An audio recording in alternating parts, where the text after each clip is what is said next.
It's Manga Monday. Today we are reading Knights of Sidonia, a fantastic mecha manga series by Tsutomu Nihei. I hope to God I've got his name right.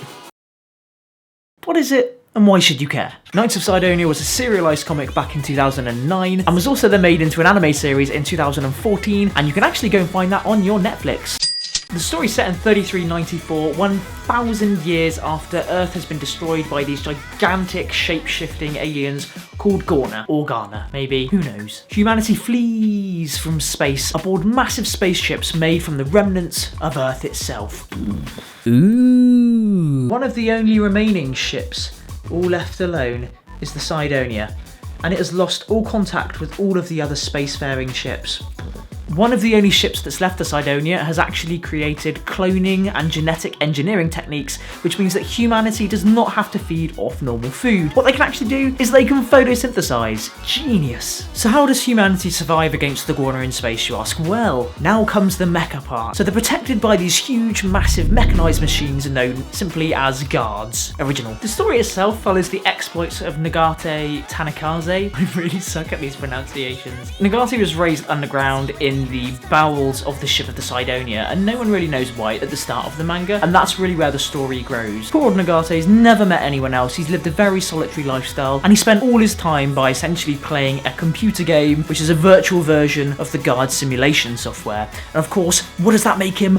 One of the best guard pilots in the world! Of course, his grandfather dies, and it forces Nagate to come out of the bowels of the ship, and causes him to confront the confusing nature of the world. So what's my opinion on this story? Well, in my humble opinion, it's a very slow burner to begin with, but honestly, if you stick with it for this first issue of the manga, the story really picks up with pace and it leaves you, the reader, to actually find out information yourself, which I am so grateful for. I hate things being explained out to me and put on a platter. Here you go, here's why this is happening. Oh, and didn't you know this is why that person just died and he got stabbed in the back and this, that and the other, and the personal relationships are what actually really surprised me in this. There's not a huge amount of dialogue, and it does highlight those personal relationships and it shows them as very delicate, intimate things, which is something that we really should value. Of course, no mecha series would be complete without any fighting scenes that are amazingly intense and action heavy. It's not in your face 24/7. That's something that actually brings a lot of hype to those fight scenes. Ultimately, this manga is about why the battles are ensuing, not just about the action itself. That makes it a little bit deeper and more interesting for you, the reader. Art style. There are some elements which are very, very detailed, which is really appreciated and really nice on the eye because the drawing style is very fine and precise. Whereas for large amounts of the manga, there's huge, vast, empty patches of dead space. That creates that really nice contrast for you, the reader, to actually create a bit of tension and a bit of mystery in terms of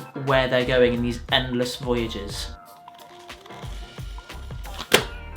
Conclusion. Get past the initial confusion and you are really in for a mecha treat. Nihei trusts you, the reader, and he's putting his faith in you to figure out the story for yourself. And I ask you to put your faith in me. Please go and pick this up and make sure it is on your reading list and throw yourself into Nihei's fantastic, mesmerising, dark future. I'm out. That's it.